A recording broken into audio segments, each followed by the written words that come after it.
muncul kembali menjadi topik perbincangan hangat. Polemik pelaksanaan hudud di Malaysia baru-baru ini mengundang reaksi pelbagai pihak. Ada menyokong, ada membangkang dan ada juga yang cuba memainkan sentimen perkauman dikala isu ini sedang panas diperkatakan. Ikuti temu bual Ikram Media bersama Presiden Pertubuhan Ikram Malaysia, Ustaz Muhammad Farid mengenai pelaksanaan hudud. Sebenarnya hudud ini adalah undang-undang kesiksaan jenayah dalam Islam. Jadi dia merupakan langkah yang perlu dilaksanakan oleh pihak pemerintah dalam menangani jenayah yang berlaku dalam negara atau dalam masyarakat. Jadi untuk membolehkan dia dilaksanakan, dia perlukan situasi yang sesuai bagi pelaksanaan tersebut. Pertama sekali ialah suasana yang ada dalam negara mestilah suasana yang mendukung pelaksanaannya.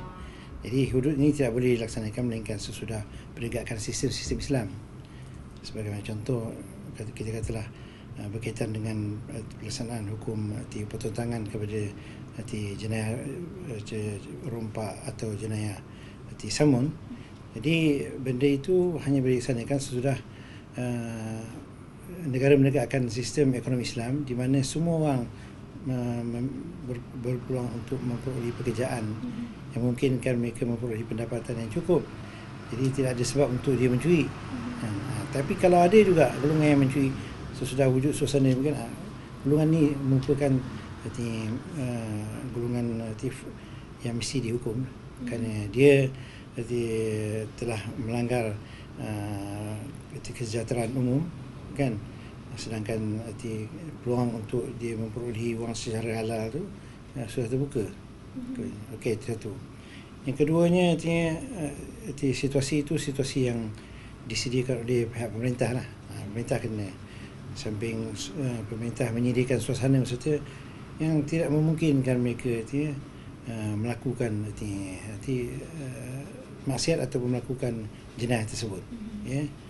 Dah wujud dah satu suasana yang kondusif, kan, yang menyebabkan tak ada sebab kenapa dia perlu memilih jalan tu, kan. Begitu juga pemerintah telah menyediakan satu suasana yang memang tidak akan menggalakkan mereka untuk melakukan pencerobohan tersebut, kan. Suasana masyarakat pun dah bagus. Jadi apa yang dia lakukan dalam bentuk jenayah-jenayah macam ni, dia bertentangan dengan situasi yang telah diwujudkan. Keadaan masyarakat yang pasti akan menentang kegiatan seumpama ini lah, sebagai contoh. Itu sebagai satu contoh yang kita bagikan. Maksudnya ada proses-proses yang mesti berlaku sebelum pelaksanaan hudud. Termasuklah sebagaimana kita kena tahu untuk pelaksanaan hudud ni sebaik-baiknya ialah kita kena faham hudud ni sebahagian saja daripada syariah. Syariah. Jadi negara kena bergerak ke arah penegakan Islam yang menyeluruh, yang merangkumi akidah syariah, sistem dan support system kepada penegakan Islam yang secara keseluruhan. Jadi dalam situasi Islam yang ditegakkan secara keseluruhan ni, kita tak nampaklah masalah jenayah ni dapat berlaku secara sengaja, melainkan oleh golongan yang memang orang kata ni memang sengaja nak lakukan jenayah. Ketika diminta mengulas sensitiviti kaum mengenai pelaksanaan hudud, ini jawapan beliau.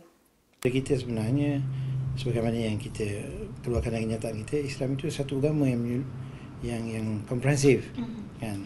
Di dalamnya ada akidah, ada syariah dan ada sistem-sistem termasuk sistem akhlak dan sebagainya. Contohlah, begitu juga seperti sistem, iaitu sistem hukuman ataupun undang-undang kesiksaan syariah lah, yang akan menghalang orang daripada melakukan perkara yang tidak wajar atau jenayah, contoh. Jadi sebenarnya mesti pendekatan Islam sepatutnya pendekatan kita terhadap masyarakat, pendekatan dakwah, kan. Dan apa yang telah berlaku dalam sejarah, kan, sepatutnya kita lihat di perspektif yang positif. Dia tidak boleh dipertanggungjawabkan kepada generasi kemudian, kan. Kita kena melihat semua rakyat Malaysia ini sebagai rakyat Malaysia, sebagai warga negara. Jadi semua kita mesti terdedah kepada perbincangan perbincangan yang perbezaan pandangan itu tidaklah boleh mendorong kita untuk menuduh pihak-pihak tertentu itu sebagai golongan yang tidak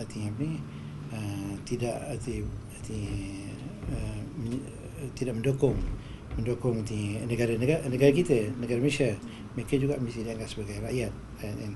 Jadi adalah lebih baik bagi kita dalam situasi negara ini membangunkan sikap bertanggungjawab semua terhadap negara Malaysia lah, bukan menuduh pihak dengan tuduhan yang bertentangan dengan akhlak lah.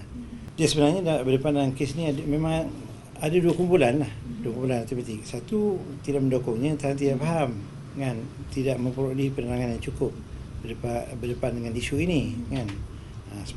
Dan bagi mengatasinya kita perlulah mengusahakan penerangan yang meluas, yang menyeluruh terutama kepada golongan non-Muslim yang perlukan penerangan seumpama ini untuk membawa mereka mendukung hudud yang kalau ditegakkan dalam bentuk yang betul, dalam situasi yang betul, sudah memenuhi syarat-syaratnya, dia akan banyak membantu mengatasi masalah jenayah dalam negara.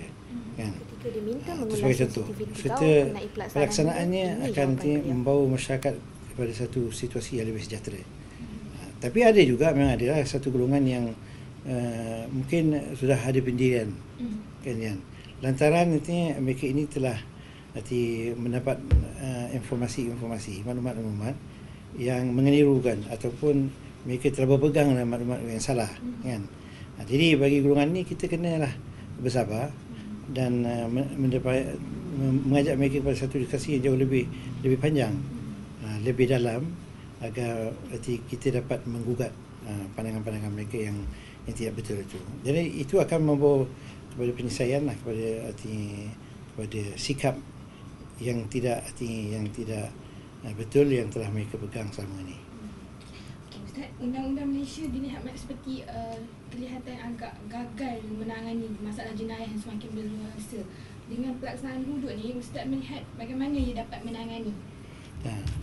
Memanglah kita semua kena faham, dan ini sebahagian daripada iman kita. Undang-undang buatan manusia, civil law, tidak memiliki keupayaan. Dia berbeza daripada undang-undang yang lahir daripada wahyu, sebab dia lahir daripada Allah yang Maha Mengetahui, yang mengetahui segala-galanya, yang tersembunyi dan yang nampak. Jadi undang-undang buatan manusia ni dia hasil daripada akal manusia, dan mungkin kadang-kadang berbau dengan nafsu manusia kan. Sebab itu dia tidak boleh mengatasi masalah yang timbul, masalah jenayah ataupun kejahatan-kejahatan yang berlaku dalam negara.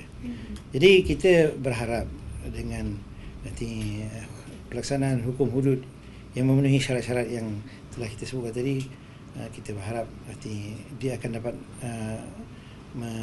mengelakkan masyarakat kita berdepan dengan suasana jenayah yang teruk sebagai contoh. Begitu juga menghalang tindakan-tindakan jenayah itu berlaku dalam masyarakat kita. Kemudian tahap demi tahap akhirnya berkurangan dan akhirnya dapat diatasi sepenuhnya. Dia akan makan masa juga, sebab dia akan mampu dilaksanakan dan masyarakat dapat memahami kebijaksanaan daripada pelaksanaannya itu dengan berlalunya masa. Sebab masyarakat kita sama ini pun sudah lama hidup dengan sistem perundangan yang tidak patuh kepada syariat. Contoh. Jadi itu sebagai contoh. Jadi kita harap dengan pelaksanaan hudud yang telah digubal, enactment dia sejajaran kehendak syariah, akhirnya akan dapat membantu negara mengatasi jenayah-jenayah yang kita cuba halang mesti peruntukan hudud ini. Kita memang menuntut daripada kenyataan kita pembentukan sebuah jawatankuasa teknikal yang akan melihat enactment tersebut telah supaya dia dibangun dengan sejajar dengan kehendak syariat. Jadi ini menghendaki pakar undang-undang yang melihat enactment itu daripada berbagai sudut dia. Implikasi dia, nas tu sendiri kena satu nas yang kuat yang nas yang tidak memberi ruang kepada kebocoran-kebocoran, loophole yang akan menyebabkan dia dapat dipermainkan. dan dia tidak boleh dilaksanakan dalam bentuk yang bertepatan dengan kehendak syariah. Yang akhirnya kita dapat mengatasi lah. Jadi kita dapat halang jenayah-jenayah tersebut daripada berlaku, ataupun kalau telah berlaku daripada merebak. Ikram akan juga menyatakan kesediaan untuk membantu memberikan penerangan tentang kebaikan enactment ini kepada masyarakat umum.